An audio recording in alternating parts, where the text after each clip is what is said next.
రాజును చూడమురారండి, పనుడి వేసును చూడగరారండి.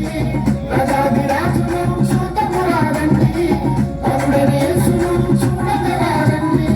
బెత్లెహేములో నజరేతులో, బెత్లెహేములో నజరేతులో వాక్యమే శరీరధారి అయి వచ్చిన రాజాది రాజును చూడమురారండి, పనుడి వేసును చూడగరారండి.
రాజును చూడమురారండి, పనుడి వేసును